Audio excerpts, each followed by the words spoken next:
It is January 15th, 2023. This Greg Collins Substitute Teachers Lounge. Is there ever a time when you finally just give up on a student and send them to ISS? Or for those of you who are uneducated about those initials, it's in school suspension.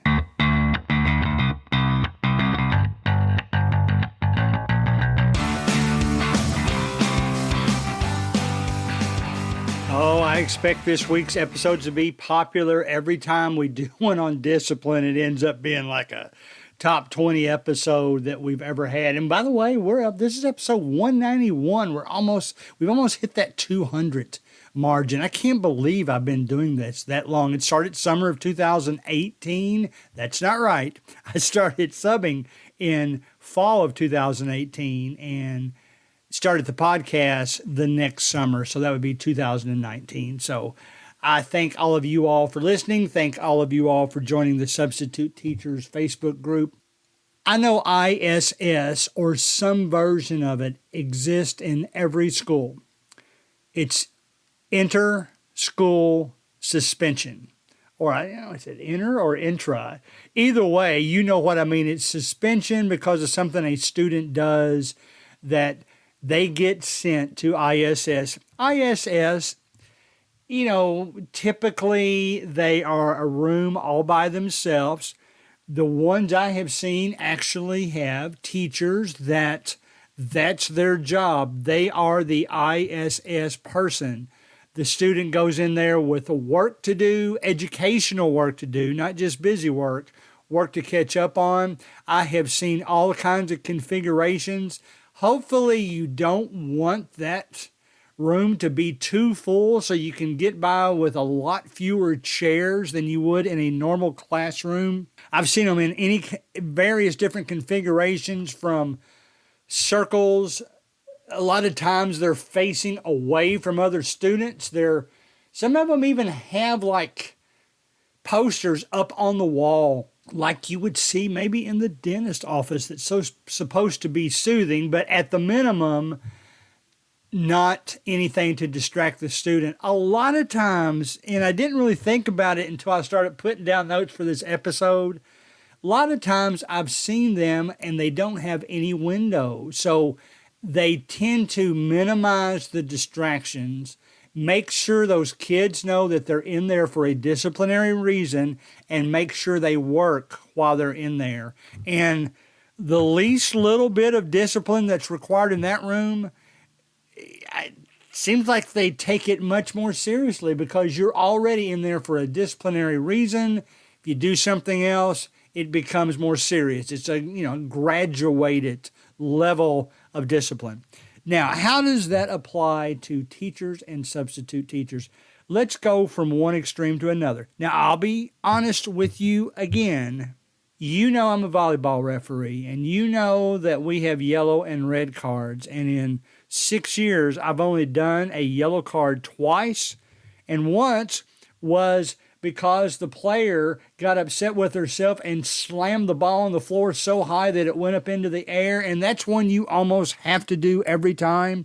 But even that one, I felt so guilty about it. I could see the look on her face the next time that I had her game. I brought her some candy and I said, I can't apologize, but I did feel bad about giving you that yellow card. And I just wanted to kind of, pick things up a little bit and make you feel better. And she smiled, and that was the end of it. I see her all the time now, and we still joke about it. So you got to remember, I'm that kind of person. Now, let's talk about the extreme, the extreme where I'm going to say 90% of you substitute teachers would never get to.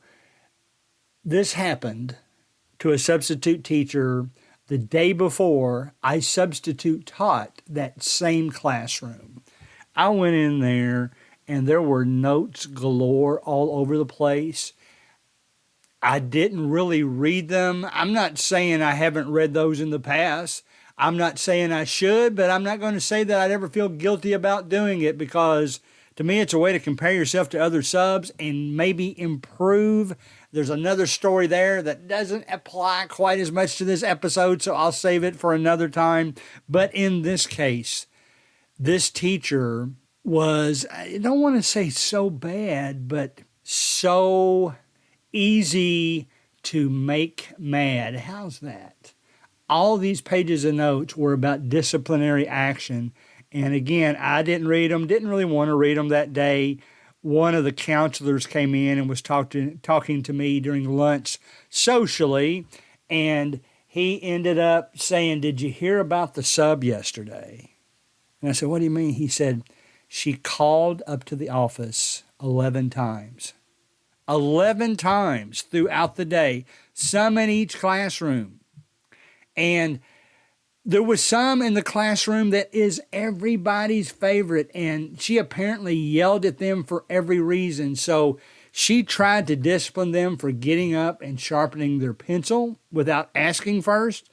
Maybe that's her rule, but maybe they didn't know the rules. Maybe that was different than the teacher's rules.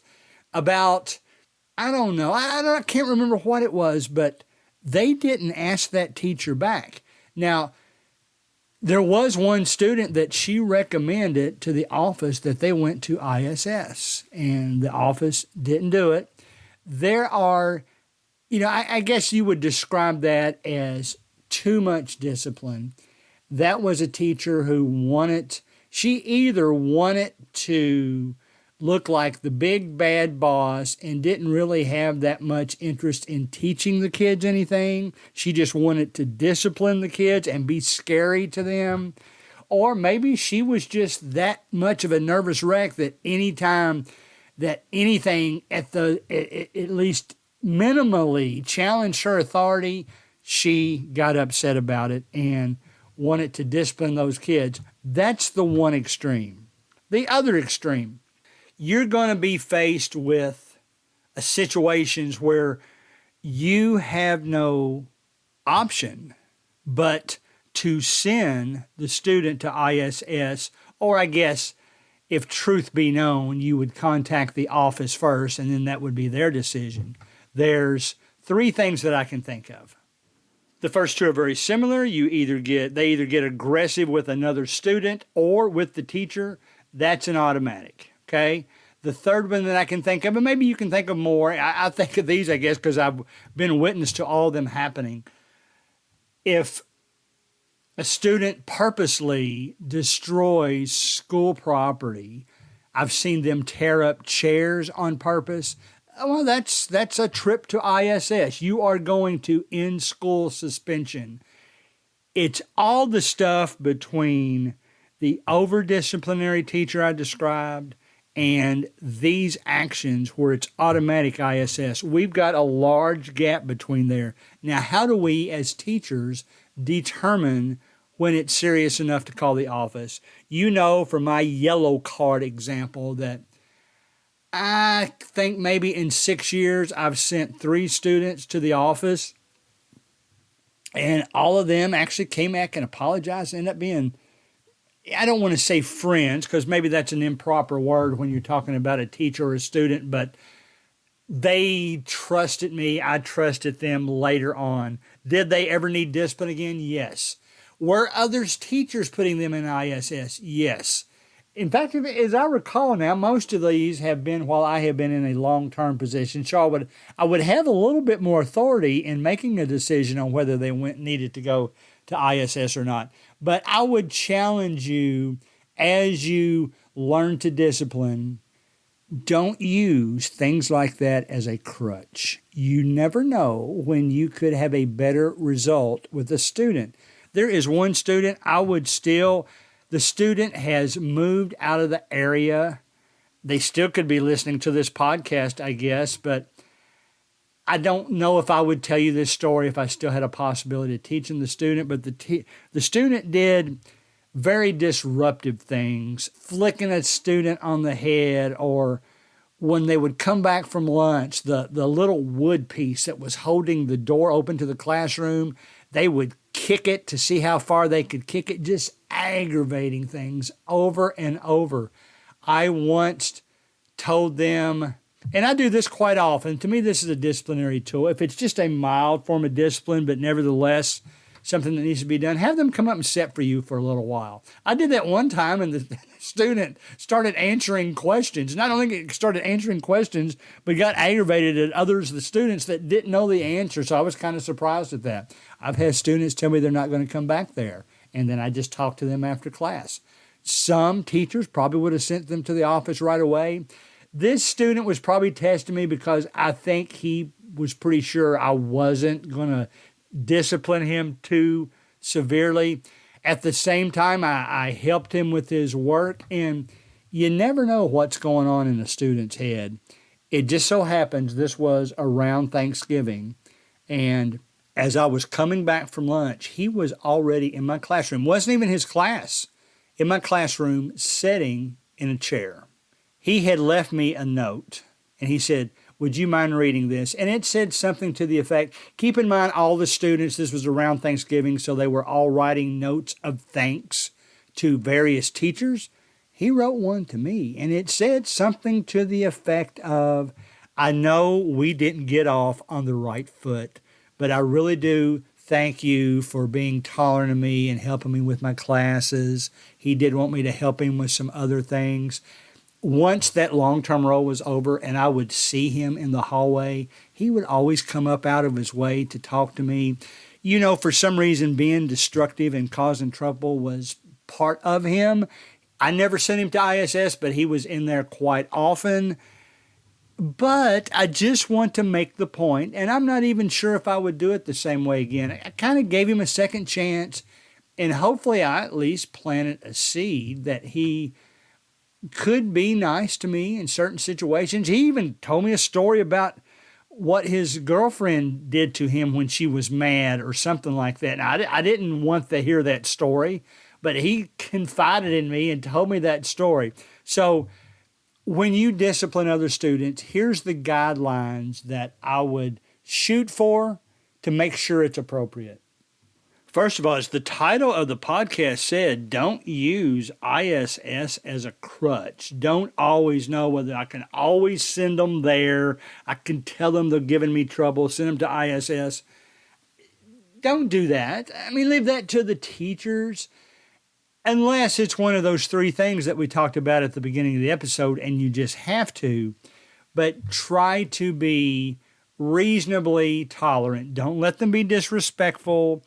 I've had disrespectful students, and I've gotten pretty good. I'm clever enough that I can turn around and make a joke out of it. Not a joke that would embarrass the student, but just a joke. I mean, one of them said something. He wasn't really intending to be mean. He was more just wanting to get attention, talked about, God, I'm starting to get a small bald spot on the back of my head. Can't even see it. Most of my hair is in the front, and it looks okay to me. And I turned it into a joke. I'll be honest, I don't even remember what I said, but the kids laughed. Even he laughed. That keeps the students loose. Try to think of some things that if you need to discipline, keep your composure.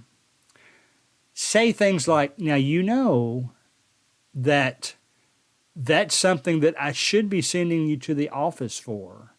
So I'm also someone that I give second chances.